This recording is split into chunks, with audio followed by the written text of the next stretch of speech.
As Buffalo Bill Cody would say, howdy, folks. My name is Leo.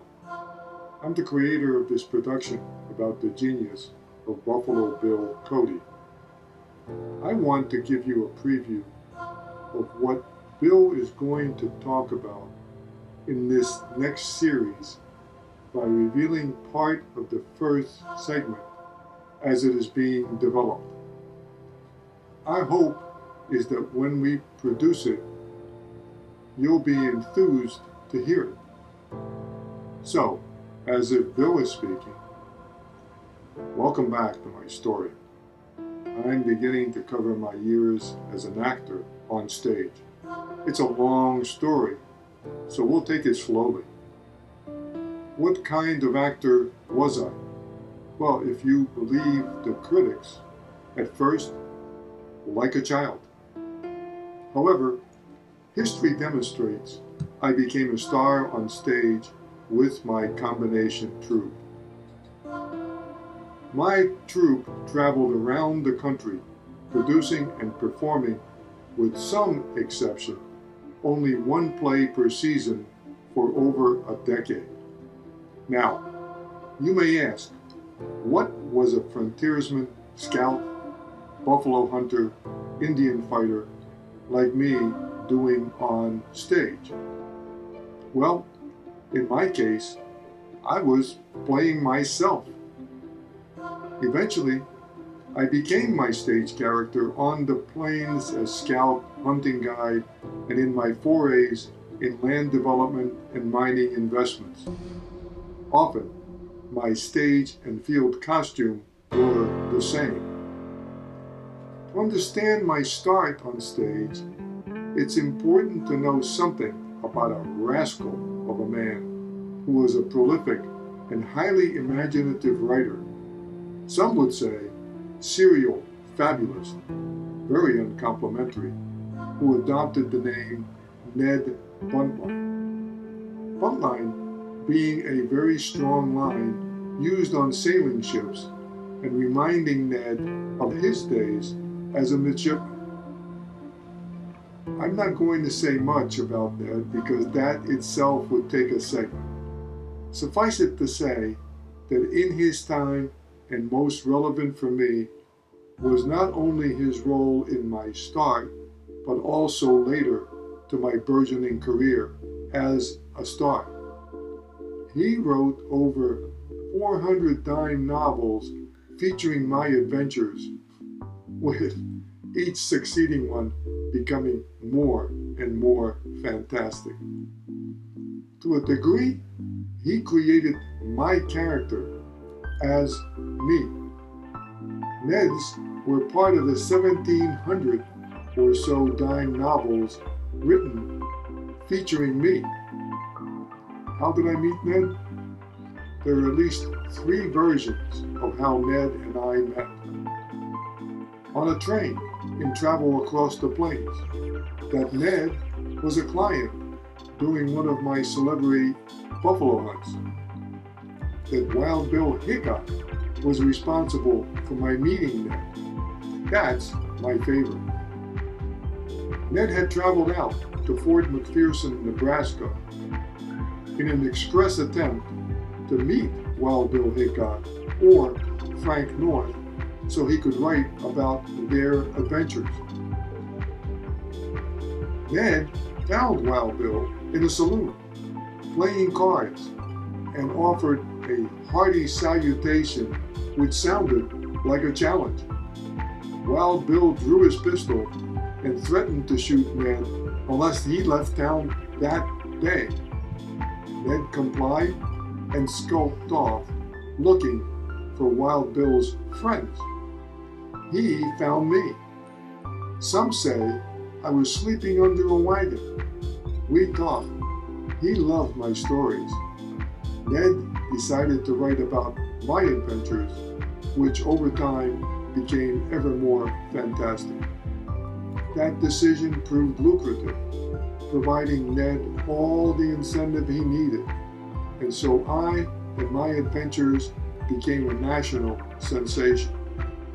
Soon, a New York playwright named Frank Meter, created a stage play based on Ned's dime novel Buffalo Bill, King of the Borderland. Not to be outdone, Ned, along with James Gordon Bennett, publisher of the New York Herald, invited me to New York to see the play at the Bowery Theater. I went dressed in buckskins, as they requested, took a seat and watched, mesmerized. Someone in the audience recognized me. The audience demanded for me to come on stage. On stage, I muttered a few very forgettable phrases and yet left the thunderous applause. Ned saw this as validating my commercial value, and from then on and continuously prodded me for the next year to come east. Ned finally convinced me in 1872. I convinced my good friend Texas Jack, a fellow scout, to join me. Ted became one of the first reformed and idealized cowboys for the public of the era and beyond. Ned was to be part of the play. To cater further to the male audience, Ned engaged an Italian ballerina to join our combination. That ballerina introduced the U.S. to the scandalous Can-Can and was already a big theater star. Ned undertook the task of finding a city and a site to premiere the show. He chose Chicago. The reason is interesting. One night in 1871, Mrs. O'Leary's cow supposedly kicked over a gaslight to start a fire that rapidly and disastrously spread.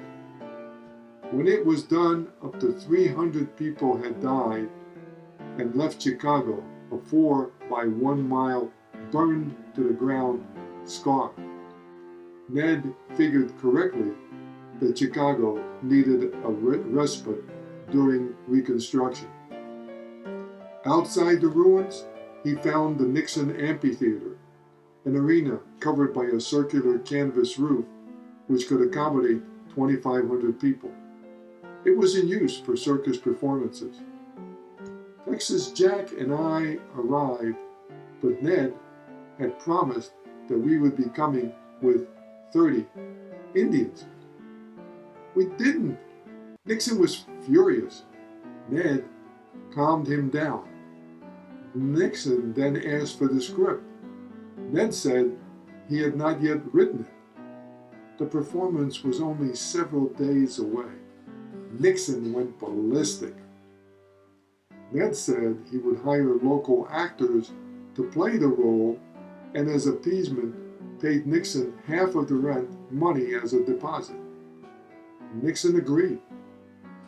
Ned wrote the script for Scouts of the Prairies in some hours and engaged the hotel staff to write copies for each of us.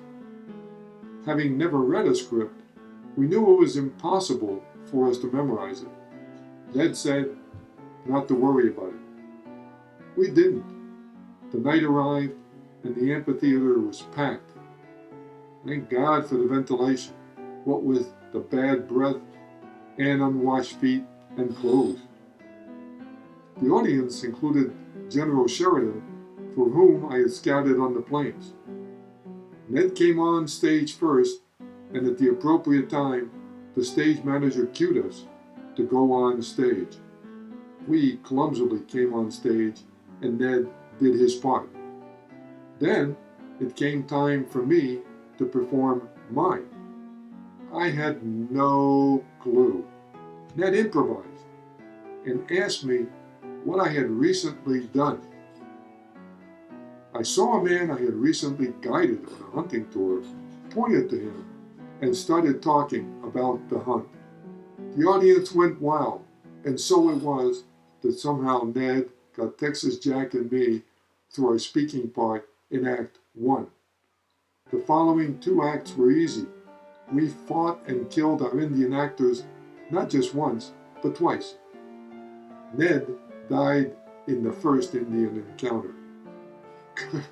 Critics later commented it was too bad that Ned wasn't finished off in the first act.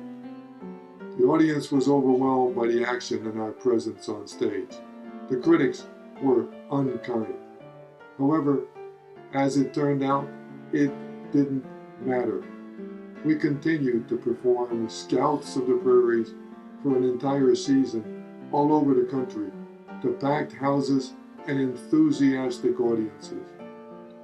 Of course, our Italian ballerina was a big hit in a dance routine and as an Indian maiden with an Italian accent in our act. Texas Jack fell in love with her, and soon they were married.